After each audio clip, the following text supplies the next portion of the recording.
Hello and welcome to this video on half-life calculations aimed at National 5 level for chemistry. Okay, so what should you already know to do this?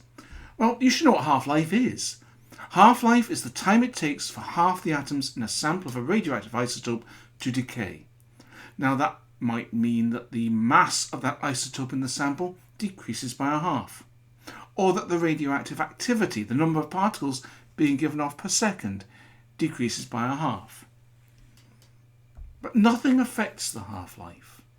The half-life of an isotope is what it is, and nothing changes it. But different radioisotopes have different half-lives. Okay, now these calculations, if you recall last time, we can plot something like activity in counts per second against time, and you get a graph like that. Now, if you know your maths, you'll know that for a graph like that, there should be a formula, an equation, that tells you what the activity is at a particular time. And there it is. Thing is, that's a bit scary, isn't it? And even then, if scientists want to do that these days, they use a computer. You don't have to go anywhere near anything like that.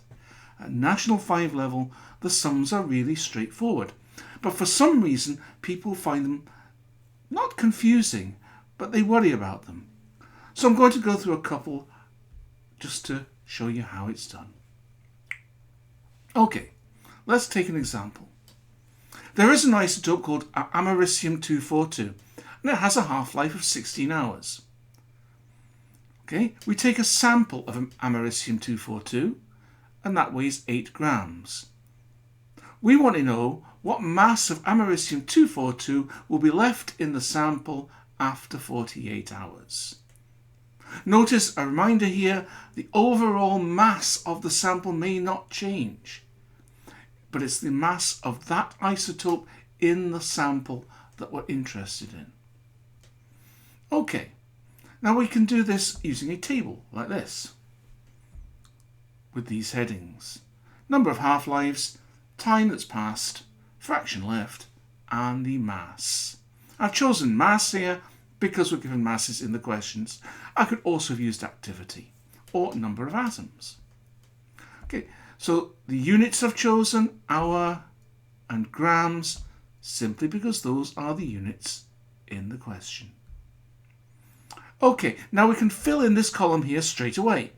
You're only going to be working with whole numbers of half-lives. So let's simply 0, 1, 2, 3, 4.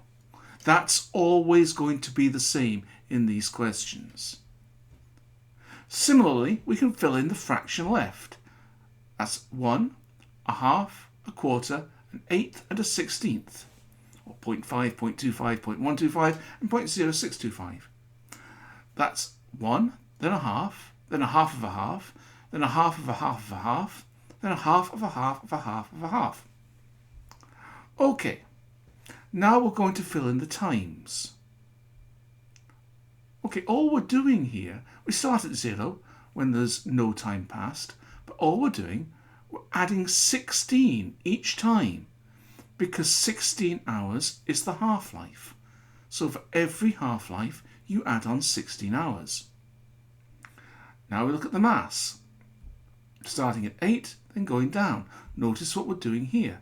We're halving each time, because that's what happens in a half-life. The mass decreases by a half. Once that's done, we're home and dry. We're asked what the mass would be after 48 hours. Read across, and there you have it, 1 gram. Okay, now once you've done those a few times, you'll find you should get used to the idea of half-lives, and you can simplify the calculation like this. This is the same question, so I'm just going to do it with numbers this time. The time taken is 48 hours. We're given that in the question. A half-life is 16 hours. Again, we're given that in the question. So we've got to work out how many half-lives there have been. Well, how many times does 16 go into 48? That's 48 divided by 16, 3. 3 half-lives have passed. So, what mass will be left? We start with the 8. Then we half times a half times a half. Halving 3 times because it's 3 half-lives. And 8 times a half is 4, times a half is 2, times a half is 1. The mass is 1 gram. Now there are other different types of calculation, but they all work basically the same way. Reminder, practice makes confident.